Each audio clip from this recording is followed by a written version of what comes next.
Hello everyone, welcome to be knowledgeful study of IGNOU. आज की इस वीडियो में हम दिसंबर 2021 में पूछे जाने वाला क्वेश्चन नंबर 10 देखेंगे, जो पश्चिमी राजनीतिक चिंतन वाली बुक से रिलेटेड है। कार्ल मार्क्स के कथन समाज के आर्थिक ढांचे का गठन उत्पादन के संबंधों द्वारा होता है, जो समाज का वास्तविक आधार है। हमें ये दिया गया कथन पर हमें टिप्पणी करनी है।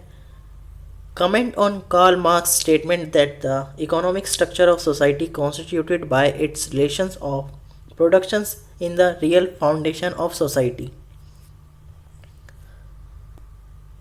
कार्ल मार्क्स का कथन है कि उत्पादन के संबंधों द्वारा गठित समाज की आर्थिक संरचना ही समाज की वास्तविक नींव है।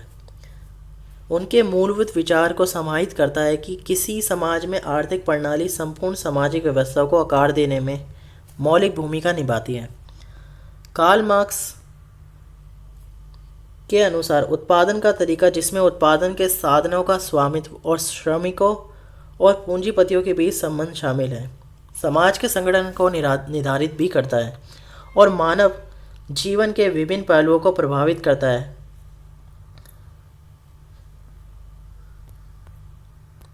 मार्क्स के दावे का एक उदाहरण सामंती समाजों में देखा जा सकता है।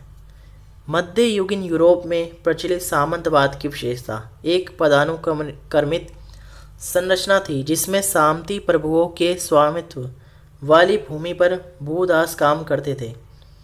उत्पादन के आर्थिक संबंध, जहां सर्फों को सुरक्षा और भूमि पर काम करने के अधिकार के बदले में प्रभुओं को श्रम और श्रद्धांजलि देनी होती थी, ने सामंती समाज की नींव बनाई।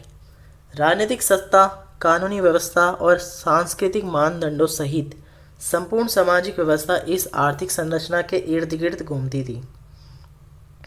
इतिहास में आगे बढ़ते हुए पूंजीवाद का उदय एक और उदाहरण प्रस्तुत करता है।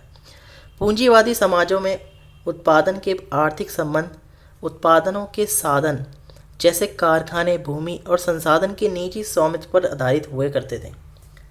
पूंजीपति वर्ग, जिसके पास यह साधन है, मजदूरी के बदले में वस्तुओं और सेवाओं का उत्पादन करने के लिए श्रमिकों को काम पर रखता है।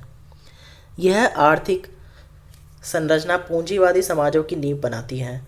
शक्ति की गतिशीलता, वर्ग विभाजन और सामाजिक संबंधों को आकार देती है। कार्ल मार्क्स ने तर्क दिया कि लाभ की खोज और पूंजी का संचय पूंजीवादी व्यवस्था को संचालित करता है, जो श्रम स्थितियों और वेतन असमानताओं से लेकर राजनीतिक संस्थानों और विचारधाराओं तक सब कुछ को प्रभावित करता है। एक अधिक समसामयिक उदाहरण वैश्वीकृत पूंजीवादी अर्थव्यवस्था में पाया जा सकता है।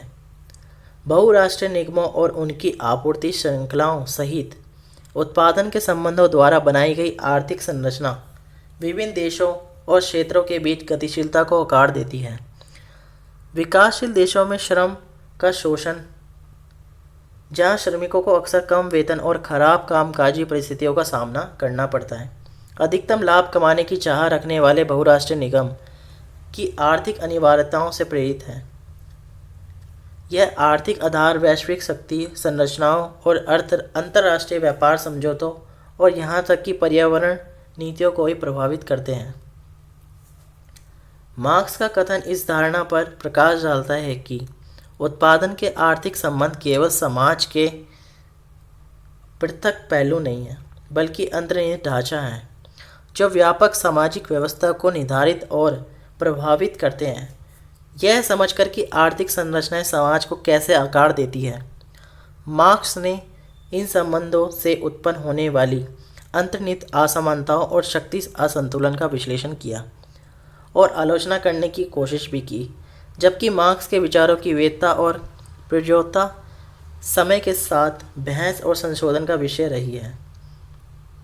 समाज में आर्थिक संरचनाओं की मूलभूत भूमिका पर उनका दृष्टिकोण सामाजिक आर्थिक सिद्धांत में एक महत्वपूर्ण योगदान बना हुआ है।